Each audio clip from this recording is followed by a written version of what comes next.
네, 다음 도면으로 한번 보겠습니다. 다음 도면으로 넘어가 볼 텐데요. 조금 더 복잡한 도면이 나왔죠. 음, 요 도면 같은 경우에는 어떻게 해야 우리가 볼 수 있는지 한번 보겠습니다. 여기 보면은 얘는 앞에서 볼 때는 네모나게 보이지만 사각형으로 보이지만 위에서 볼 때는 동그라미죠. 이럴 경우에 저희는 보통 이런 방법을 씁니다. 24.5라는 크기인데요. 24.5고 여기다가도 똑같이 24.5를 이렇게 파이로 표시할 수가 있습니다. 그렇지만 여기가 그냥 24.5가 거리이기도 하지만 이게 원이라는 거를 좀 더 정확하게 표시를 하고 싶으면요. 여기다가 %% C라고 붙입니다. 그러면 얘가 파이거든요. 오토캐드에서 파이는 이렇게 %% C로 표시를 하게 되는데요. 이렇게 %% C를 눌러서 파이로 표시를 하게 되면 좀 더 편안하게 얘가 원이구나 라는 걸 알 수가 있습니다. 근데 지금 여기 같은 경우에는 기준을 일단 항상 왼쪽 모서리로 잡고 있는데요. 저는 그게 도면의 기본 원칙이고요. 이렇게 한번 표시를 해보겠습니다. 얘는 24.5고 얘는 22.3이다. 얘도 또 %C로 바꿔줘야겠죠. %C로 바꿔주고 22.3이다. 물론 여기다 표시하는 방법도 있겠지만 이 방법으로 일단 하겠습니다. 자리가 좀 좁아서 옮겨보도록 하겠습니다. 그리고 여기서부터 여기까지의 높이, 여기서부터 여기까지의 높이도 굉장히 중요하죠. 근데 그거는 여기다가도 표시를 할 수가 있죠. 여기다가 너무 많은 정보를 표기하게 되면 또 여기가 복잡해져서 알아보기가 힘드니까 그러면은 여기다가 한번 넣어보겠습니다. 여기를 기점으로 여기는 3mm고 그 다음에 여기를 기점으로 여기는 6mm다 라고 정해줄 수가 있고요. 위쪽으로도 또 정해줘야 되잖아요. 또 위쪽으로도 여기를 기점으로 여기는 또 3mm고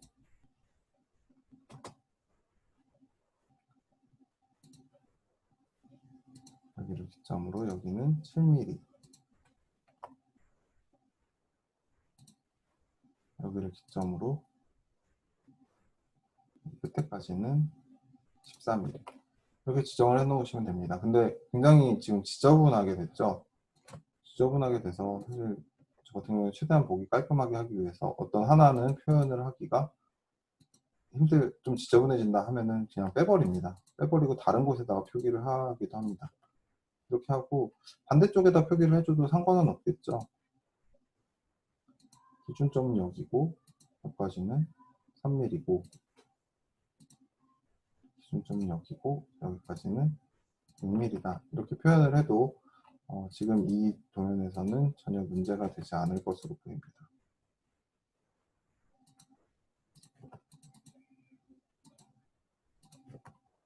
그리고 아까 이 부분에 대한 정의를 좀 안 해줬었죠. 이 부분에 대해서도 이게 보면은 원형인 것 같아요. 여기 지금 은선도 원형으로 나와 있고 하는데 원형인 것 같으니까 여기서부터 여기까지의 거리를 4.8 여기서부터 여기까지의 거리를 3.8로 하겠습니다. 그리고 여기도 원형이기 때문에 당연히 %C를 눌러서 바꿔주시면 됩니다. 지금 도면상에 지금 여기는 제가 3점을 써서 점이 되고 여기 콤마가 되어 있는데요. 이 콤마는 나중에 바꿔주실 수 있습니다. 여러분들이 레이어해서 수치 바꾸는 거, 디멘전 바꾸는 거 들어가실 줄 아시잖아요. 들어가시게 되면은 거기서 바꾸시면 됩니다. 뭐 그냥 하게 되면 여기 있는 걸 그냥 쓰게 되면은 그렇게 되고요. 나중에 다 한꺼번에 점으로 바꿔주셔도 됩니다.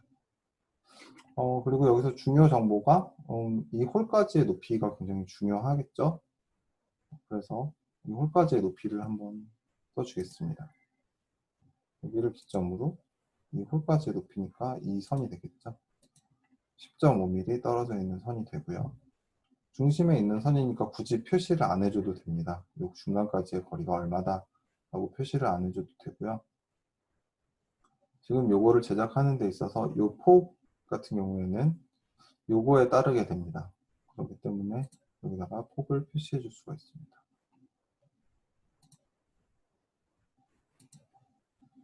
이렇게 표시를 해주면 되고요. 아, 얘는 12.3이구나. 근데 이게 깎은 거다 보니까 아마 둘 중에 한쪽은 좀 잘 정수로 안 떨어질 수가 있는데 반대쪽도 한번 보겠습니다.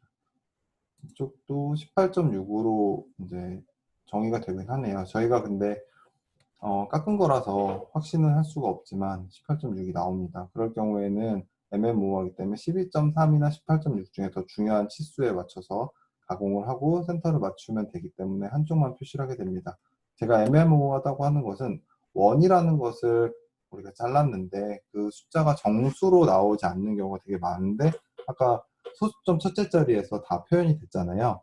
사실 얘를 소수점 넷째 자리 다섯째 까지 표시를 하게 바꿔놓으면 얘가 12.3이 아니라 12.56789, 356789가 될 수도 있고 얘도 아까 보이신 18.6이 아니라 18.6123456이 될 수가 있습니다. 그래서 중요하게 생각하는 치수에 맞춰서 표기를 하시고 하시는 게 좋습니다. 이렇게 원형에 대해서는 좀 여러분들이 신경을 쓰셔야 되고요. 지금 여기서 표시가 안 된 게 여러 가지가 있죠. 나사에 대해서 하나도 표시가 안 됐고 한데 그거에 대해서 한번 보겠습니다. 여기를 보시면 일단 자세히 보시면 여기에 나사 구멍이 하나 있는 걸 볼 수가 있습니다. 그리고 여기도 나사 구멍이 하나 있는 걸 볼 수가 있고요. 여기에는 크기가 다른 관통 구멍이 있는 것 같습니다. 그리고 여기에 지금 나사 구멍이 있고요. 위에서 보게 되면 여기 크기가 다른 관통 구멍이 여기 보이죠. 여기다가 표시를 할 수는 없고 여기도 관통 구멍이 보이고요.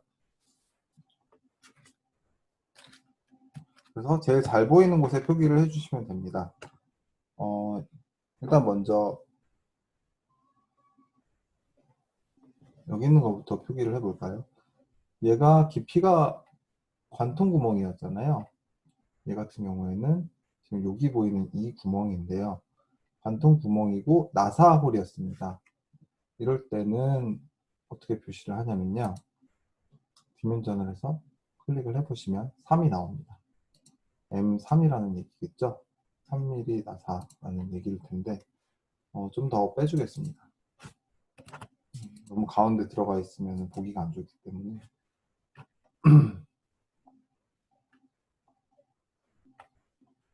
좀 더 빼주고 얘를 M3이라고 표기를 해야 되잖아요.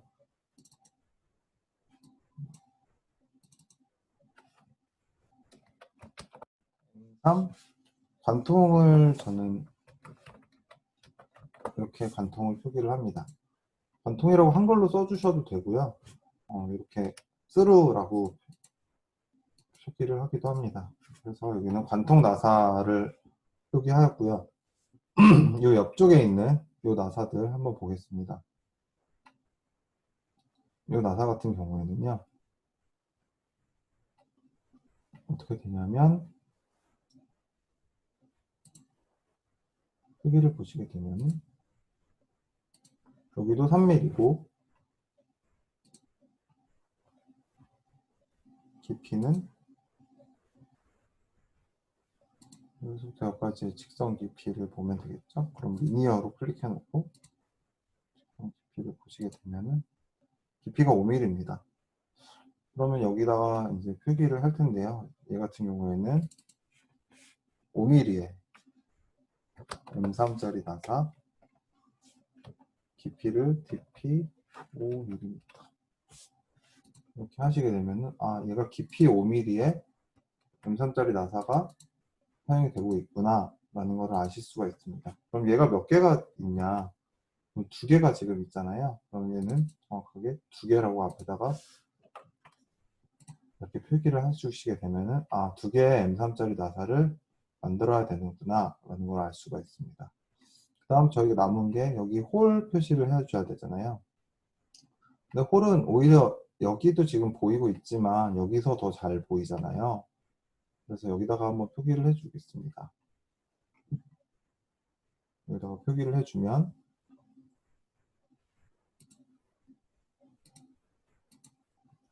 3.2파이의 홀이죠. 얘는.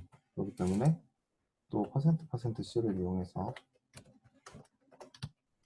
3.2파이의 홀을 만들고요.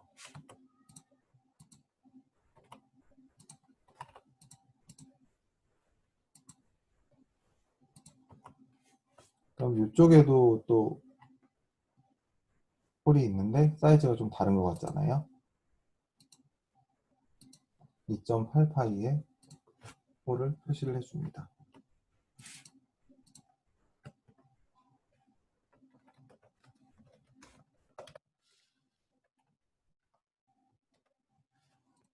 표시를 해주게 되면은 홀의 깊이가 표시가 됩니다. 아까 요 높이를 저희가 여기다 3mm라고 써줬네요. 안 써준 줄 알았는데 써줬습니다. 그렇기 때문에 요 단차의 높이는 이쪽에 다 나와 있기 때문에 제작자가 알아서 요거에 맞게 제작을 할 겁니다. 여러분들이 나중에도 검수를 좀 잘 하셔야 되고요. 이렇게 되면은 관통 나사 하나 있고 옆에서 나사 두 개 있고 그 다음에 이 부분에 폭 표시되어 있기 때문에 밀링 머신으로 아마 밀게 되겠죠. 밀링 머신으로 가공을 하게 되겠고 여기 홀 작업들 하실 수 있는 높이 지정되어 있고 센터 지정되어 있기 때문에 문제 없을 것 같고 여기 2.8파이, 3.8파이, 4.8파이 이거에 맞게 여기 높이도 다 지정되어 있기 때문에 굳이 각도를 적어 주시지 않아도 그에 맞게 제작이 됩니다. 피타고라스의 정의에 따라서 제작이 되는 거기 때문에 이게 직선이라면 굳이 각도를 표시 안 하셔도 됩니다. 이렇게 두 크리티컬한 거리가 정해져 있다면 표시 안 하셔도 되고요. 관통 나사 같은 경우에는 뭐 요거 보고 여기 나사가 있네 하고 옆에서 보시게 되면 관통이네 라고 아실 수 있고 여기도 홀이 굉장히 잘 표현이 되어 있기 때문에 뭐 이런 홀에 관련된 걸 전부 다 따로 빼서 이쪽에다가 작성을 하셔도 되고요. 또 비슷한 게 하나 있네요. 이게 좀 더 쉬운 것 같은데 이쪽에 있네요. 여기 한번 보겠습니다. 여기는 일단 높이들에 대해서 표현을 하기 굉장히 쉽게 되어 있는데요. 사실 이렇게 세 개가 있는데 지금 보게 되면은 이런 거는 필요가 없겠죠. 그럼 삭제를 해 주시고요. 높이를 먼저 표시를 해 보겠습니다. 이렇게 하나를 표시를 했잖아요.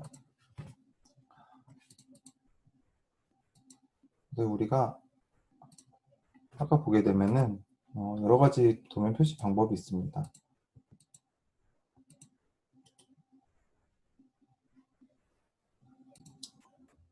어노테이트를 들어가시면요. 아까 여기 홈에서 봤을 때 여기 어노테이트라고 되어 있잖아요. 어노테이션이라고 되어 있잖아요. 어노테이트를 클릭하시게 되면은 여기 컨티뉴라는 게 있습니다. 여기 그리고 베이스라인이라는 게 있습니다. 기본을 잡은 베이스라인부터 도면의 표기를 시작하느냐, 컨티뉴로 하느냐를 보실 수 있는데요. 한번 뭐 기본적인 베이스라인으로 우리가 아까 했던 대로 한번 찍어 보겠습니다. 그러면 자동으로 밑에 베이스라인은 찍혀 있습니다. 그럼 저희가 이거를 좀 움직여서 이제 보기 좋게만 만들어주면 되게 되어 있습니다. 하나하나 다시 시작점부터 찍어 주실 필요는 없고요. 이런 경우에는 이렇게 사용할 수가 있는데 여기를 기준으로 2, 6.5, 8, 10 이렇게 가는 게 보기 편한지 아니면 다른 게 편한지 이거는 이제 제작자와 여러분들이 생각하시기 나름인데 그때그때 상황에 맞게 쓰시면 됩니다. 여기를 2로 이렇게 또 반대쪽에서 한번 해보면 베이스라인이 아니고 컨티뉴어스로 하게 되면요. 여기서부터 시작이 됩니다. 그래서 여기서부터 여기까지의 거리는 얼마, 여기까지의 거리는 얼마, 여기서부터 여기까지 거리 그럼 이렇게 되잖아요. 이게 중요할 때도 있고 또 다른 게 중요할 때도 있고 이쪽에 이제 베이스라인 방식이 중요할 때도 있고 한데 보통 기계 가공에서는 베이스라인 방식을 많이 사용을 합니다. 많이 사용을 하고 있고요. 좋은 점은 이제 공차가 생기게 되는데 공차가 누적이 안 된다는 장점이 있습니다. 공차가 누적이 된다는 게 무슨 소리냐면 이렇게 하니까 여기 좀 작아서 또 굉장히 지저분하네요. 이따가 한번 다시 알아보겠습니다. 일단 먼저 얘기를 해보면 여기는 베이스라인을 중심으로 되기 때문에 여기 기준점으로 여기까지는 무조건 2mm, 여기서부터 여기까지는 6.5mm, 여기서부터 여기까지는 8mm가 됩니다. 근데 가공을 하다가 조금 틀려도 여기를 만약에 2.1로 잘못해서 만들었다고 해도 여기서부터 여기까지 6.5mm가 6.5mm, 8mm, 10mm가 변하지는 않습니다. 왜냐면 여기 아래 선이 베이스라인이 되기 때문에 이거는 무조건 10mm가 맞게 나오는데요. 이런 방식으로 컨티뉴어스하게 하게 되면은 여기서 만약에 잘못 가공을 해서 2.1mm가 됐으면 여기서 여기까지가 4.5mm이기 때문에 베이스라인 기준으로 여기까지는 4.6이 될 수가 있습니다. 그리고 또 여기는 8.1이 되고 여기는 10.1이 될 수가 있습니다. 아니면 하나를 좀 작게 가공을 했다면 1.9로 작업을 했다면 달라질 수가 있습니다. 그래서 하나가 틀리게 되면 도미노로 틀리는 결과가 나올 수가 있습니다. 근데 이게 또 필요할 때가 있거든요. 양쪽 끝은 별로 그렇게 중요하지 않고 가운데 간격 길이가 되게 중요할 때는 또 이걸 사용하기도 합니다. 근데 보통 공차가 이렇게 누적된다는 말이 어떤 말인지 여러분 아시겠죠? 이렇게 하나가 잘못되면 도미노로 잘못되는 결과가 생기고요. 꼭 필요할 때 사용을 하시게 되면 됩니다. 그래서 다시 한번 보시게 되면은 나중에 또 다른 데서 한 번 더 설명을 드리겠습니다. 지금 같은 경우에는 이렇게 표기하는 게 보기도 좋고 더 가공하기도 편하고 하겠네요. 굉장히 타이트하게 여기 원이 그려져 있는데요. 나사산이 그려져 있는데 이런 거에 대해서는 여러분들이 신경을 안 쓰셔도 됩니다. 가공을 어떻게 했지 이렇게 타이트한데 라는 걸 신경을 안 쓰셔도 되고 여기를 베이스라인으로 잡고 6.5mm에서 잘랐구나 라고 생각을 구멍을 뚫었구나 라고 생각을 하실 텐데 처음 가공을 하게 되면 이런 가공 같은 경우에는 선반으로 대략의 이렇게 네모난 것들을 만들어 둡니다. 그 다음에 나사를 다 만들고요. 그 다음에 못따기를 진행을 합니다. 그렇기 때문에 많이 신경을 안 쓰셔도 되고요. 이런 경우에는 지금 이제 여기 얘가 얼마나 폭을 가지고 있는지 또 적어줘야겠죠. 디멘전을 또 표시를 해보겠습니다. 여기서부터 여기가 아까 베이스 라인이었죠. 여기 베이스 모서리였으니까 여기서부터 여기까지는 얼마다. 그리고 또 여기가 중요하겠죠. 여기서부터 여기까지는 얼마다. 그 다음에 여기서부터 여기까지는 얼마다. 이렇게 표시를 해주시면 됩니다. 이게 또 퍼센트씩으로 다 바뀌어야 하는 거겠죠.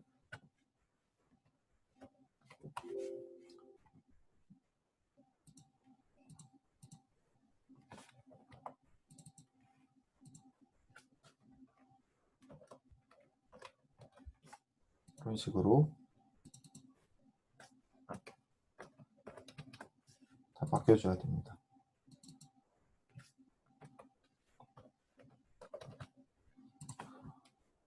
혹은 여기다가 표시를 해줄 수 있는데 여기가 선이 살짝 헷갈리죠. 밑에서 봤을 때 지금 이 선, 이 선, 이 선 이렇게 따라갈 수는 있지만 헷갈리기 때문에 그냥 보조로 하나 더 그려주실 수는 있지만 굳이 뭐 표시를 안 해주셔도 상관없습니다.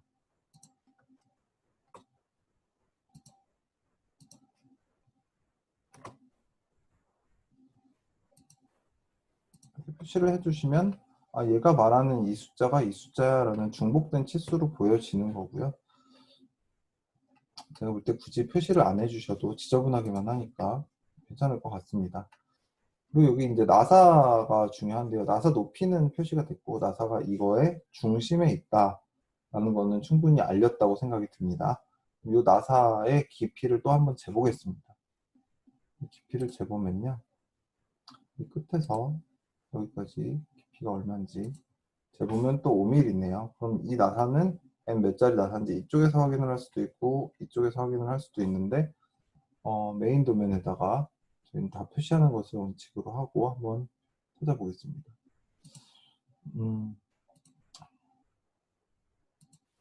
3mm짜리 나사네요. 그러면은 M3 나사겠죠? 그러면은 여기다가 4개가 있으니까 4개의 M3 나사가 깊이 5mm로 이렇게 표시를 하시게 되면 됩니다. 아까 여기 잘못 표시를 한 게 생각이 나가지고요. 하이픈을 걸었죠, 제가.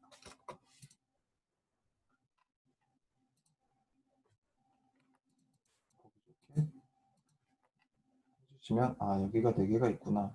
또 여기서도 4개가 정확하게 각도를 90도를 이루고 있어야 돼요 라고 하면은 얘와 얘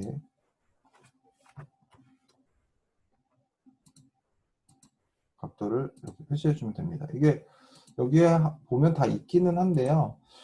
저기 디멘전 자동 기능이 생겼기 때문에 이걸로 해놓고 선분과 선분을 클릭하시면 편하게 하실 수 있습니다. 자동으로 하시는 게 아무래도 여러분들에게는 더 편할 거고요. 이렇게 하면 벌써 도면 3개의 치수를 다 표기를 했고요. 요거는 어려운 형상을 가지고 있네요. 그래서 이게 이렇게 나사산이 보인다는 거는 3D로 해서 플로팅을 2D 도면으로 한 것 같은데요. 그럴 확률이 높습니다. 형상이 복잡한 경우에는 이렇게 옆에다가 하나를 따로 보여주기도 합니다. 이렇게 너무 이렇게 삼각법에 딱 사각형을 맞춰서 보여주지 않고 보통 좀 이런 거 작으니까 자세히 보여줘야 되기 때문에 스케일업을 해서 보여주거든요. 스케일업은 SC 누르면 스케일인 거 아시죠? 그리고 기본 점을 정해주고 여기서부터 몇 배 스케일업을 할 거다. 2.5배 해보겠습니다. 그럼 이렇게 나오잖아요. 그래서 좀 옆으로 빼두시면 이 제품에 대한 삼각법이 이거구나 하고 좀 더 보기 편하게 아실 수가 있겠죠. 그래서 이것도 한번 표기를 해보겠습니다. 이제는 여러분들 조금씩 익숙해져 가실 거라고 생각이 드는데요.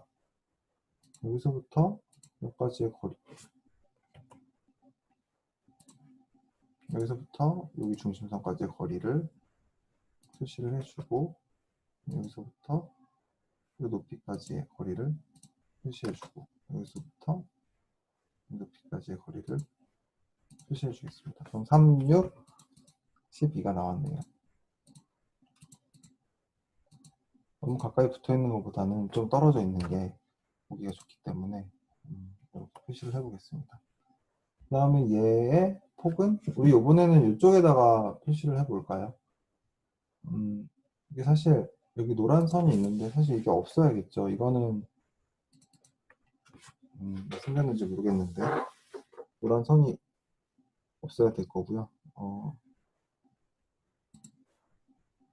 여기가 원이 아니고 호기 때문에 이렇게 표시를 하게 된다면 이분들은 알아서 제작자는 알아서 22.3이겠거니 하고 계산을 할 겁니다. 그리고 여기는 6이겠거니 하고 계산을 할 겁니다. 근데 여러분들이 제작자를 좀 더 편하게 작업을 할 수 있게 해주신다면 여기다 바꿔놓을 수도 있겠죠. 파이로. 그럴 경우에는 여기를 이게 진짜 원을 아까처럼 봤을 때 원을 만족하는 거다 라고 하면 여기다가 이거를 보조선으로 잘 그려 놓으시고요. 원으로 표기를 할 수도 있습니다. 지금 같은 경우는 약간 헷갈리게 되어 있으니까 보조선이 스케일이 좀 안 맞아서 그런지 헷갈리게 되어 있으니까 일단 놔두고요. 지름으로 한번 표시를 해보겠습니다. 여기다가 얘는 22.3이다. 지름으로 표기를 해주고요.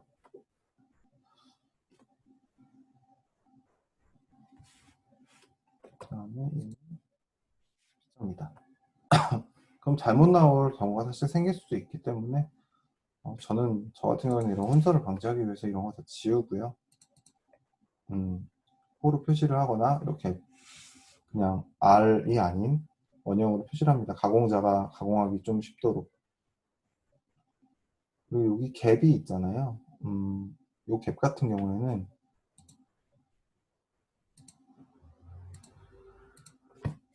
여기다가 이렇게 표시를 합니다. 호를 뚫어야 하기 때문에 이 부분에도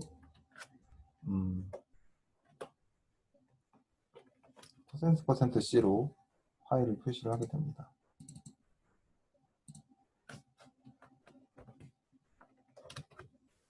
그래서 이제 이 홀이 생성됐고요. 어떻게 만드는 건지 밀링으로 이렇게 정확하게 모서리가 생기게 원형을 만들 건가 봐요. 그리고 여기도 밀링으로 이렇게 밀어내겠죠. 위에서 봤을 때 밀링을 쭉 밀어낼 것 같고요. 그다음 요 갭이 아직 안 정해져 있죠. 요 갭 같은 경우에는 여기가 조금 지저분해지고 있으니까 여기다가 한번 표시를 해보겠습니다. 여기는 5.2mm의 갭을 가지고 있다 라고 표시를 해줬고, 여기도 나사가 있네요. 이 나사 길이는 얼마인지 표시를 해보겠습니다. 또 5mm네요. 그럼 여기다가 나사임을 확실하게 표기를 하겠습니다.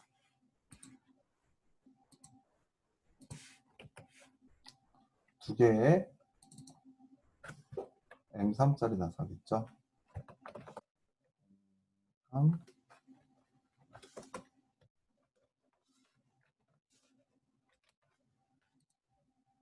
표시를 하게 되면은 M3짜리 나사 두 개가 있구나 라는 거를 제작자가 알 수가 있고요.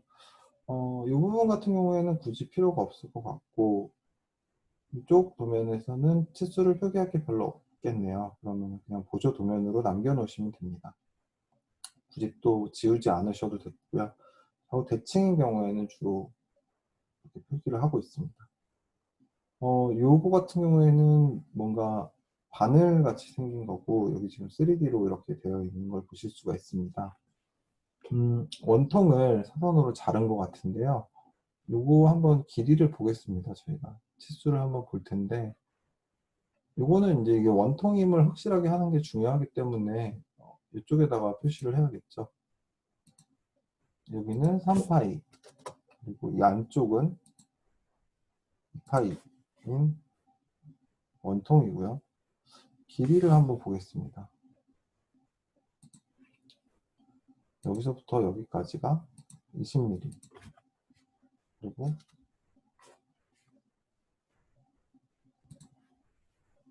여기서부터 여기까지가 17mm 라고 나와 있죠. 20mm에서 17mm로 이렇게 잘라주세요 라고 얘기를 해도 되고요.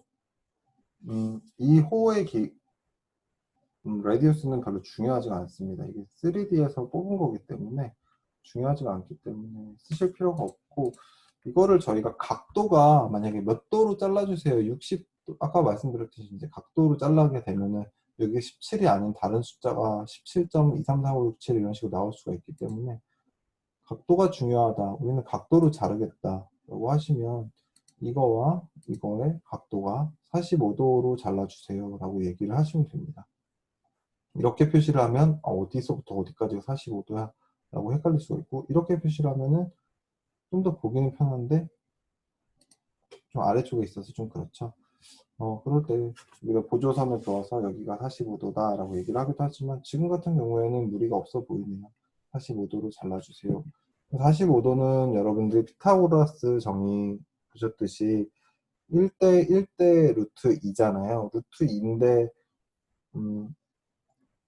각도가 제대로 나오나 싶겠지만 여기가 3이기 때문에 3, 3, 45도 하게 되면 여기 길이가 이상한 거지, 아까 17은 정확하게 맞는 숫자라는 거를 알 수가 있죠.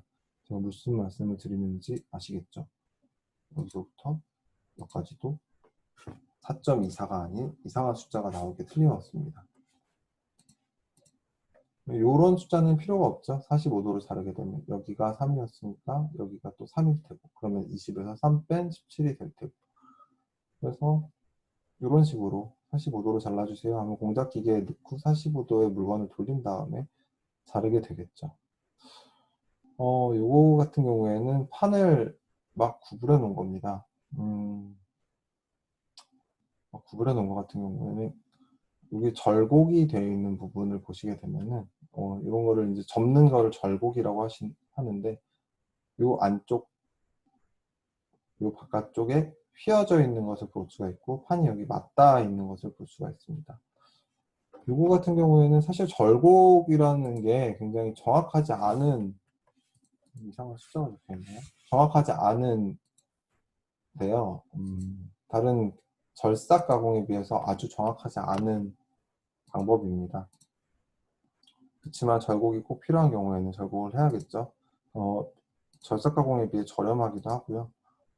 하기 때문에 절곡을 하게 됩니다. 그래서 최대 이 끝단의 길이가 보통 중요합니다. 이 절곡은 어떻게 될지 모르기 때문에 끝단의 길이가 중요해서 이런 식으로 작성을 하게 되고 이 정도면 사실 필요 없을 것 같아요.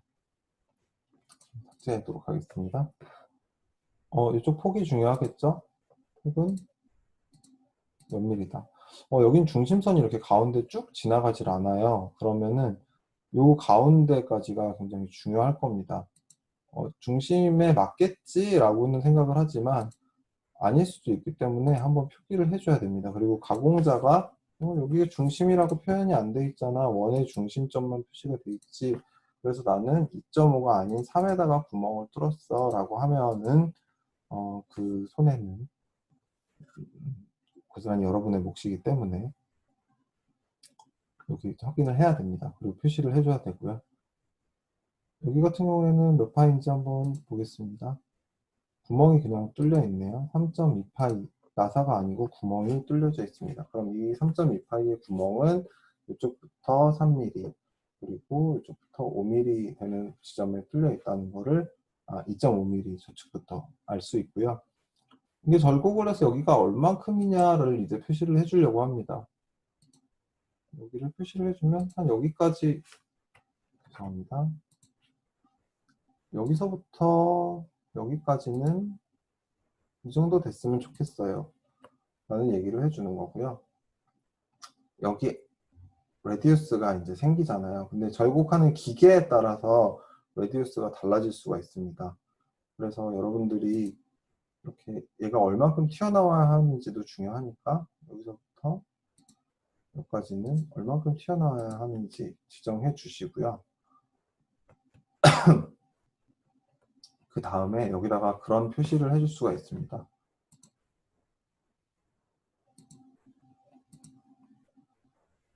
여기다가 최소 먼저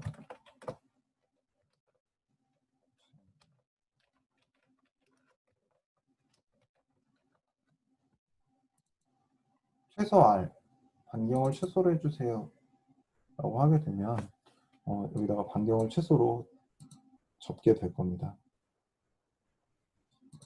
크기는 한 이 정도가 좋겠네요. 그러면 여기는 미니멈으로 라디우스가 나오게 접어주세요 라는 표현이 되겠습니다. 칼이라고 하는 걸로 접게 되거든요. 칼로 꾹꾹 눌러서 접게 되는데 가장 뾰족한 칼로 접으면 여기 안쪽이 라디우스가 적게 나올 거고 여기는 이거에 따라서 자연히 접힐 겁니다. 그래서 안쪽을 주로 표시를 하게 되고 이 바깥쪽이 중요한 경우에는 바깥쪽에다가 R 표시를 하기도 합니다. 이게 R이 얼마가 들어가느냐가 굉장히 중요할 경우에는 여기다가 R은 0.75다 이렇게 표시를 하기도 합니다. 그래서 이런 식으로 표시가 됐고 지금 여기서 빠진 거는 이 판에 절곡하는 판의 두께잖아요. 두께가 이쪽에 표시되어 있는데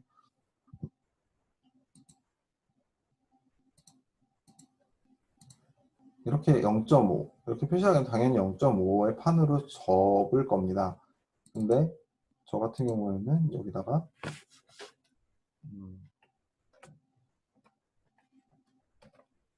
0.5t t가 이제 두께잖아요. 스틸 플레이트 적어주면은 작업자가 0.5t 스틸 플레이트로 하면 되겠구나 0.5만 보는 게 아니고 여기다가 원래 재질도 써줘야 되는데 이렇게 바로 볼 수 있게 해주면 작업자가 좀 더 편안하게 작업을 할 수가 있기 때문에 이런 식으로 적어줍니다. 그래서 이 부분은 미니멀 레디어스 이렇게 써놓으면 암묵적으로 이건 절곡이구나, 자세히 보게 되면 절곡이구나 하게 되면서 작업을 하게 되는 거겠죠. 요거 같은 경우에는 지금 스프링인 것 같네요. 스프링은 여러분들이 생각하시는 거와 달리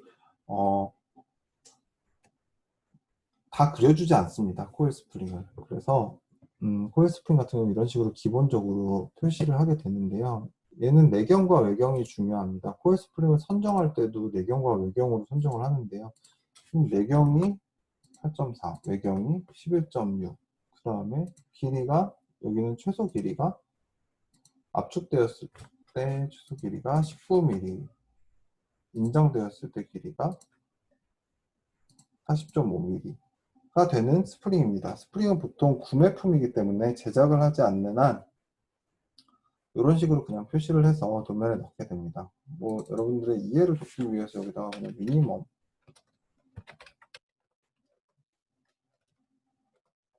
사실 압축 인장인데요. 미니멈,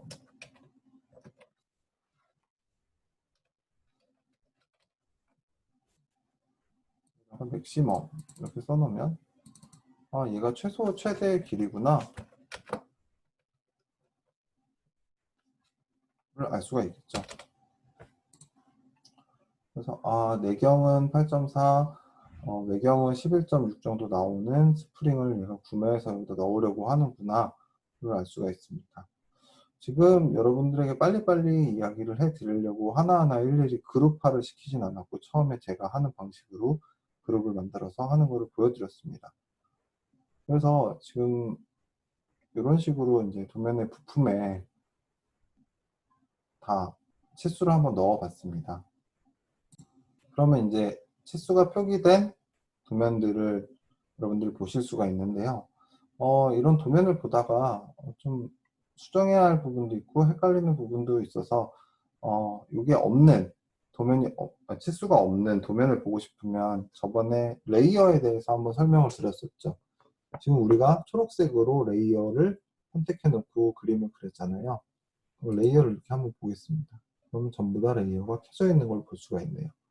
그럼 치수가 없는 거니까 녹색이 없었으면 좋겠잖아요. 녹색을 불을 끕니다. 그러면은 turn the current layer off 라고 나옵니다. 그러면 오프 시켜주면 아까 봤던 것처럼 녹색은 안 나오는데 옆에 녹색으로 쓴 것까지 다 안 나오게 되겠죠. 그 레이어가 적용이 되어 있던 겁니다. 그래서 그냥 뭐그 레이어 적용을 하지 않고 여러분들이 레이어를 치수용으로 따로 우리가 연습 때 지난 시간처럼 만들어 가지고 사용을 하게 되면 디멘전 레이어를 DIM으로 만들어 가지고 사용을 하게 되면은 이렇게 녹색이 전부 다 꺼지는 일은 없을 거고요. 여기서 레이어 크리에이트 하나 하셔가지고 디멘전용으로 하나 만들어 주시면 끄고 키고가 될 겁니다. 중심선 끄고 싶으면 당연히 중심선에 해당하는 빨간색 꺼 보시면은 맞는지 안 맞는지 보실 수가 있고요. 여기서는 또 안 꺼지네요. 그래서 도면 작성자가 도면을 어떻게 작성해 놨는지 모르겠는데 일단 꺼지지는 않고 있습니다. 이런 식으로 치수를 여러분들이 기입하는 거를 좀 자세히 보시고 배우셨으면 좋겠고, 과제는 제가 따로 과제란에다가 올리겠습니다. 여러분 시청해 주시느라 수고 많으셨고요. 코로나 바이러스 피해서 꼭 건강하시길 바랍니다. 다음 시간에 뵙겠습니다.